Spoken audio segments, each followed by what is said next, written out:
Class is now in session. I'm Professor Hockey, and today we'll be discussing Game 12 of the regular season between the San Jose Sharks and the Calgary Flames, in which the Sharks have won 4-1.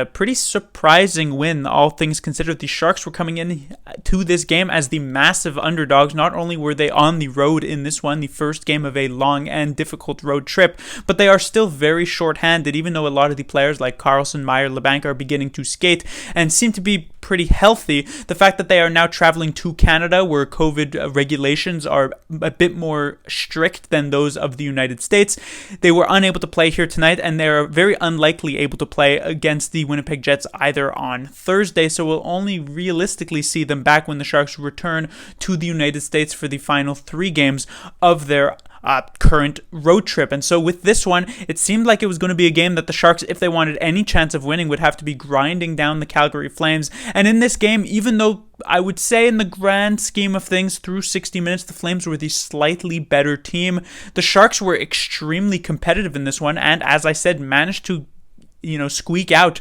the 2 points here against Calgary, who were on a 10-game point streak coming into this game that the Sharks have now put an end to.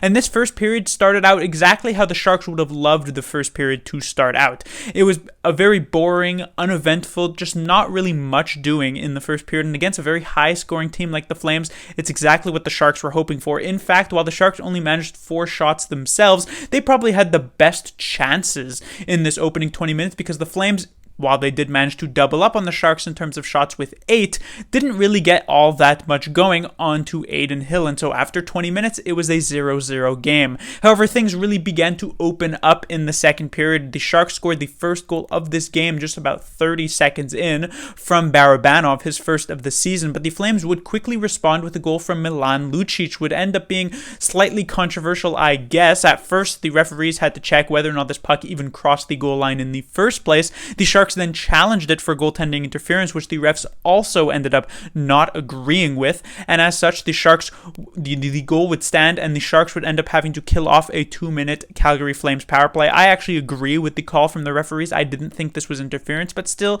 some people would obviously disagree with that. But from that goal onward through the second period, the last 18 and a half minutes, the Calgary Flames were just dominating the San Jose Sharks, skating circles around them completely. The Sharks were lucky to escape this second period without giving up another goal. And you have to give a bit of credit to the Sharks defense for not giving up a ton of second and third opportunities, but the most credit obviously has to go to the Sharks goaltender in this game, which I will get to a bit later.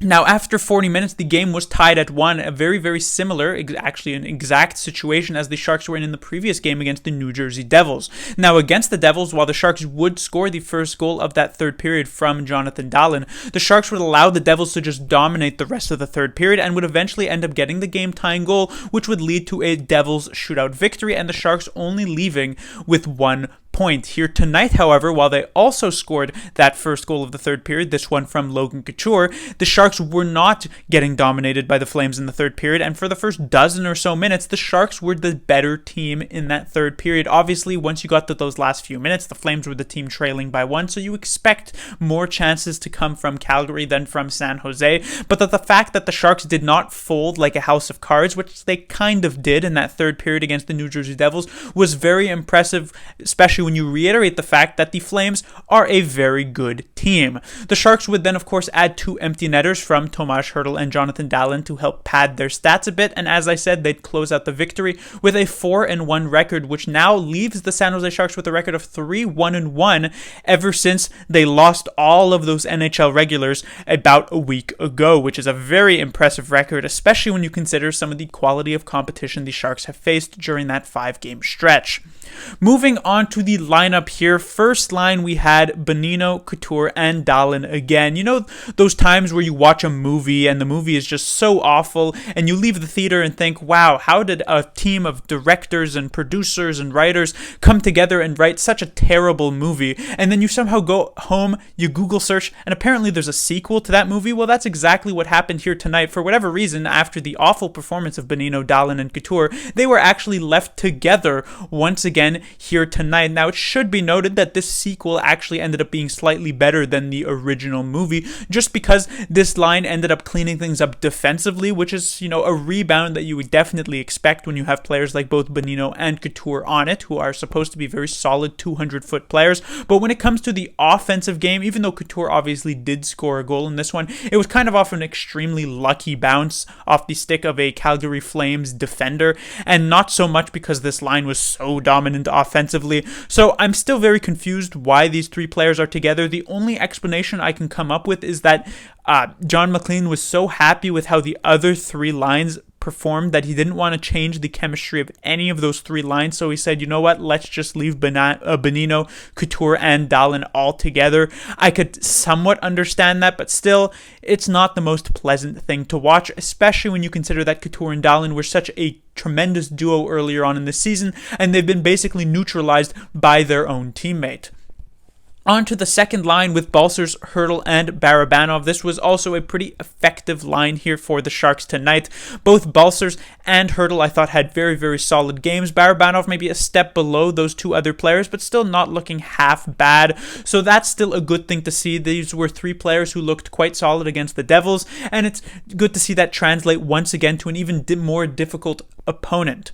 Into the bottom six. This was a bottom six that I was very impressed with in the game against the New Jersey Devils. I wasn't as impressed with them here tonight, but they still definitely did their job. The third line I thought was very impressive early on. Actually had a few solid chances. In particular, Nick Merkley continues to look like a very solid bottom six players for the San Jose Sharks. When it comes, as we went later on into the game, they didn't really do much, but the good news would be they didn't really give up much either in terms of chances against, and so Cogliano, Weatherby, and Merkley still a half-decent third line for the San Jose Sharks that they can keep together at least until the team gets more healthy. And with the fourth line, this line actually had a couple of decent opportunities. Peterson, Gadjevich, and John Leonard. I've been really impressed, especially with John Leonard over these past couple of games, because when he first drew into the lineup a few games ago because of all of these COVID protocol injuries, he was not at all impressive, which then caused him to be the 13th forward in the game after that. I believe that was the one against the St. Louis Blues. But then ever since his return to the lineup, because William Eklund went back to Sweden against the New Jersey Devils, he's been very, very solid on this fourth line. And if there were to be a change with the first line, Couture, Dahlin were to be joined by another player besides Bonino, my sort of candidate to fill in that role would likely be John Leonard. It'd be rather interesting to see how he could do thrust into an offensive role like that with two solid players like Couture and Dahlin. Moving on to the defensive side of things, obviously it was kind of a strange night defensively because of how solid the defense looked in the first and third periods and then how shelled they got in the second period. But one player who I obviously want to highlight here on the first pairing is Brent Burns, who I thought had a very, very solid game here tonight. Not only did he have a very nice pass on this Barabanov goal and ended up just getting 2 assists in general on the night, which continued his point streak and everything like that, but I also thought he was significantly stronger defensively than he has been at times thus far this season. He was making the correct plays. He wasn't necessarily just swinging at pucks in the defensive zone with zero target in mind. I think I only counted maybe once or twice that happened, which for Brent Burns, that's actually an improvement over usually in games. And I felt as though his passing was a lot more crisp in this one, and just generally, he played about 27-28 minutes in this game and looked very, very solid for the majority of those minutes, so that was definitely nice to see. On the second pairing, which was Milosh and Hataka, these guys were really, really off in the first 2 periods of this game. I did think they brought it back a bit. Milosh in particular definitely brought it back in the third period, and I guess, but generally this was the Sharks' worst defensive pairing of the night, and there's not really a ton to say about them otherwise.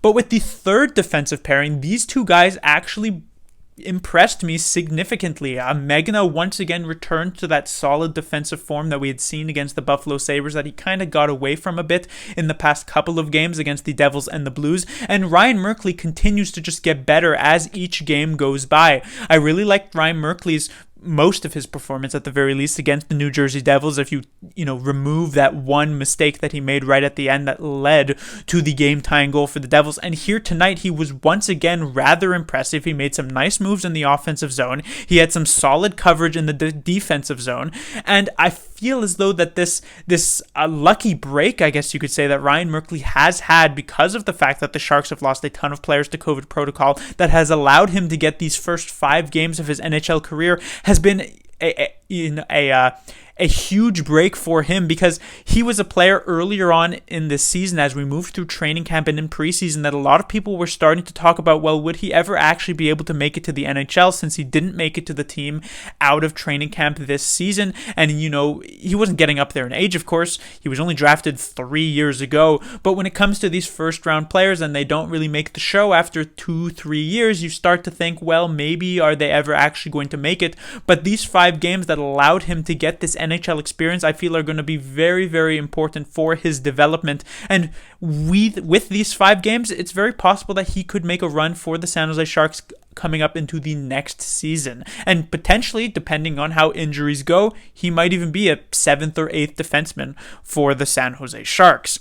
And finally, we arrive at the goaltender. So as I pointed out earlier, I said that the second period, the only reason the Sharks only let in a single goal was because the goaltending was very solid. And you might think, having not watched this game, that was James Reimer. But in fact, the Sharks decided to go with goaltender Adin Hill for this game. I was rather surprised by that, coming into a tough game against a high-scoring opponent like the Calgary Flames, especially when you consider the last time Hill started, which was against an equally high-scoring opponent like the St. Louis Blues. Things did not go particularly well, but Adin Hill, a very nice bounce-back game here for the Sharks, only let in this 1 goal to Milan Lucic, which I would say was not really his fault at all, and with otherwise making some very nice positional saves in this game. There were still a few rebound opportunities which were somewhat scary in this one, but the Sharks defense in front of him did a pretty good job at clearing those things out from the front of the net. And then otherwise, generally, Hill was there to make the first save on a lot of good opportunities. The Flames actually had a lot of great chances in terms of tipping the puck, and so this is why I mentioned that Hill had made some very nice positional saves. He did a very good job in this game, and it actually makes the decision a bit more difficult for going into the game on Thursday for who would start, because you would think that if Hill ended up just sort of not doing well in this game, that it would be an easy start for James Reimer. And you can think that maybe the logic behind the fact of starting Adin Hill in this game against Calgary is that John McLean thought coming into a game against such a tough opponent that it was already going to be a wash. So maybe bet the house that Adin Hill could have some sort of bounce back game. And if he doesn't, oh well, you were probably going to lose this game anyway, and you go back with James Reimer. But it seems as though the bet ends up working. Hill does very, very well, and he may have even earned himself a second straight start as the Sharks move further east in Canada. But that will do it for this review. The Sharks will be back in action on Thursday, as I said, against the Winnipeg Jets. Their third and final game against the Jets this season, just 13 games into this season. Kind of a odd scheduling situation, considering the Sharks only just played their first game against a Pacific Division rival this year, and yet they've already played all 3 games against the Winnipeg Jets, who are in the Central Division. So odd scheduling aside, the Sharks have had decent success against the Winnipeg Jets. Obviously, their season opener was against the Jets, and they managed to win that game. So we'll see if the Sharks can finish off this season series with Winnipeg on a strong note. Class dismissed.